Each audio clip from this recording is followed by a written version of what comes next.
नमस्कार, आप देख रहे हैं हमारे बिहार और मैं हूं आपके साथ अमित सिंह। तो सुर्खियों के बाद खबरों की शुरुआत करते हैं। जेडीयू के पूर्व प्रदेश अध्यक्ष वशिष्ठ नारायण सिंह ने विशेष राज्य के दर्जे की मांग को फिर से हवा दे दी है। कशिश न्यूज से खास बातचीत में उन्होंने कहा कि विशेष राज्य का दर्जा बिहार का अधिकार है। बिहार केंद्र सरकार द्वारा बनाई गई अधिकांश शर्तों को पूरा करता है। पलायन रोकने, आर्थिक पिछड़ेपन को दूर करने और बिहार के विकास के लिए विशेष राज्य का दर्जा जरूरी है। इस मुद्दे पर पूरी पार्टी एकजुट है। तो वहीं बीजेपी के विशेष पैकेज पर उन्होंने कहा कि विशेष पैकेज की मांग करने वाले भी हमारी मांग से सहमत हैं। वो भी मान रहे हैं कि बिहार आर्थिक रूप से पिछड़ा हुआ है। नए साल की शुरुआत होते ही जदयू ने फिर से विशेष राज्य के दर्जे की मांग को लेकर के एक तरह से कहिए कि अपने कदम बढ़ा दिए हैं। यानी कि जदयू ने ये संकल्प कर रखा है कि 2022 में जो विशेष राज्य के दर्जे की मांग होगी उसको लेकर के पार्टी पूरी तरह से प्रतिबद्ध रहेगी। हमारे साथ हैं जदयू के बिहार प्रदेश के पूर्व अध्यक्ष और राज्यसभा सांसद वशिष्ठ नारायण सिंह। दादा, सबसे पहले तो आपको नए वर्ष की बधाई। और आज आपने फिर कहा है कि विशेष राज्य का दर्जा जो है वो हमारा अधिकार है और आपने कहा कि ये हमारी पुरानी मांग है। ये सही माने में लंबे काल से इस सवाल को हम लोग उठाते रहे हैं और केंद्र से हम लोगों ने मांग भी किया है और मांगते रहे हैं पहले और आज भी मांग रहे हैं कि विशेष राज्य का दर्जा बिहार को मिलना चाहिए। क्योंकि इसका आधार यही है कि जिन शर्तों पर विशेष का राज्य का दर्जा कुछ प्रदेशों को मिला है, इसकी जो श्रेणी रखी गई है, जो शर्त रह गया है, बिहार उससे अधिक उन शर्तों को पूरा करता है। एक दो शर्तों को छोड़ करके बिहार में यदि देखिएगा तो बाढ़ से प्रभावित जिलों की संख्या बड़ी है और साथ साथ एक बड़ा एरिया पानी से घिरा रहता है और बिहार का बॉर्डर, बिहार की सीमा नेपाल से भी बहुत मिलती जुलती है। अब इस बार इस पर और ही अधिक बल तब मिला है जब नीति आयोग का रिपोर्ट आया है कि बिहार एक पिछड़ा राज्य है। प्रति व्यक्ति आमदनी के दृष्टिकोण से या बिहार की गरीबी के दृष्टिकोण से ये सूचकांक में अन्य प्रदेशों से बहुत पीछे है।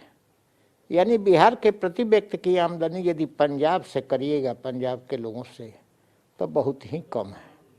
तो हम मानते हैं कि यदि विशेष राज्य का दर्जा मिलता है तो राज्य के लोगों को जो लाभ मिलेगा, केंद्रीय सहायता और करों में जो लाभ छूट मिलेगी, उससे बिहार में औद्योगिकरण बढ़ेगा और रोजगार की संभावनाएं भी दिखाई पड़ेगी। अब एक आकलन के अनुसार यदि छोटा उद्योग कोई आप स्थापित, बड़ा उद्योग कोई स्थापित करते हैं और उसमें लागत राशि जो आती है उसमें मध्यम श्रेणी का जो उद्योग आप स्थापित करते हैं तो उसमें 30 गुना अधिक लोगों को रोजगार मिलता है। और उसी राशि से आप यदि छोटे उद्योग या कुटीर उद्योग स्थापित करते हैं तो 90 गुना अधिक लोगों को रोजगार मिलता है। तो विशेष राज्य का दर्जा को आप रोजगार सृजन से भी जोड़ सकते हैं और इससे बड़े पैमाने पर जो बिहारी लोग बाहर गए हैं उनको बाहर जाने की नौबत नहीं आएगी। बिहार में भी रोजगार के अवसर मिल जाएंगे। यानी कि पलायन को रोकना है तो बिहार को विशेष राज्य का दर्जा, पलायन कहीं नहीं, बिहार को आत्मनिर्भर बनाने के लिए, बिहार को सक्षम बनाने के लिए, बिहार को मजबूत राज्य के रूप में स्थापित करने के लिए, विकसित राज्यों की श्रेणी में रखने के लिए विशेष राज्य की दर्जा की जरूरत है। आप लंबे अरसे से आपकी पार्टी आंदोलनरत रही है। अब तो डबल इंजन की सरकार है, केंद्र और बिहार दोनों में। आप क्या मानते हैं कि इसको लेकर के आपके जो घटक दल हैं वो गंभीर नहीं है या केंद्र सरकार गंभीर नहीं है? देखिए, हम मानते हैं कि केंद्र सरकार को एक पॉजिटिव दृष्टिकोण से इस पर विचार करना चाहिए और हम चूँकि आशावादी हैं और उम्मीद रखते हैं कि हमारे इस दावे में हमारे इस मांग में तर्क ज़्यादा है, हमारे इस मांग में हकीकत ज़्यादा है, हमारे इस मांग में जो हम बोल रहे हैं उसमें काफ़ी वजन है। इसलिए केंद्र कभी न कभी इस मांग को मानने के लिए, इस पर विचार करने के लिए तैयार होना पड़ेगा और केंद्र इस पर विचार करेगा, ऐसा हम आशा और विश्वास करते हैं। लेकिन इस मांग को लेकर के आपके जो गठबंधन के जो घटक दल हैं उनमें भी एकता नहीं है। कैबिनेट के जो मंत्री हैं उनमें भी एक तरह से विरोधाभास है। उप मुख्यमंत्री और वित्त मंत्री प्रभारी तारकेश्वर प्रसाद जब गए थे वहाँ पे तो उन्होंने निर्मला सीतारमण से विशेष पैकेज की मांग की है। देखिए, विशेष पैकेज की उन लोगों ने देखने का दृष्टिकोण होता है।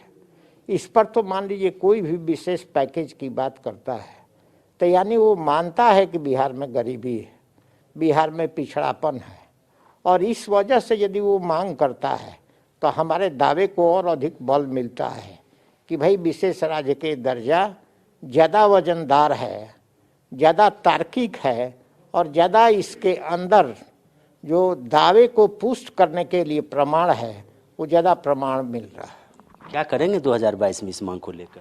देखिए, हम निरंतर, हमारा एक सिद्धांत है और इसमें हम विश्वास, यदि आप सत्य और यथार्थ पर खड़ा हैं तो कभी न कभी यदि आप कोई भी योजना बनाते हैं तो एक दिन में तो होता नहीं है, उसमें समय लगता है। तो कभी न कभी इस जो हम मांग रहे हैं, इस मांग में इतना न्याय की बात है कि कभी न कभी सरकार मानेगी।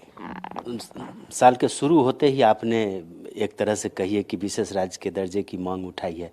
क्या 2022 जदयू के लिए संघर्ष का साल होगा विशेष राज्य के दर्जे की मांग को लेकर के? क्या जदयू फिर एक आंदोलन की तैयारी में है?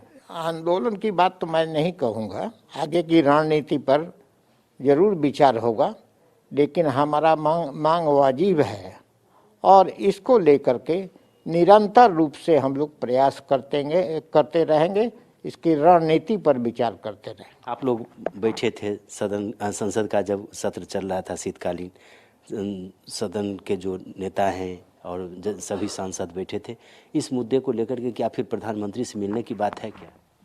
देखिए, सबसे बड़ी आने वाले समय में मैंने एक ही आपको जवाब दिया कि रणनीति पर हम विचार करेंगे, लेकिन पूरी पार्टी में मतैक्य है, चाहे सांसद हो, चाहे विधायक हों, चाहे विधान परिषद के सदस्य हों या पार्टी के नेता हों, सभी लोगों में एक राय है, मतैक्य है और सहमति है। तो ये थे वशिष्ठ नारायण सिंह और ये मानते हैं कि बिहार को विशेष राज्य का दर्जा दिलाने की मांग को लेकर के पूरी जदयू एकजुट है और आने वाले समय में इस मुद्दे को लेकर के पार्टी एक बड़ी रणनीति बनाएगी। हालांकि इसका खुलासा इन्होंने नहीं किया है, लेकिन इन्होंने स्पष्ट कर दिया है कि विशेष राज्य के दर्जे की मांग को लेकर के जदयू पीछे हटने वाली नहीं है। कैमरामैन राजेश के साथ अशोक मिश्र, कशिश न्यूज़, पटना।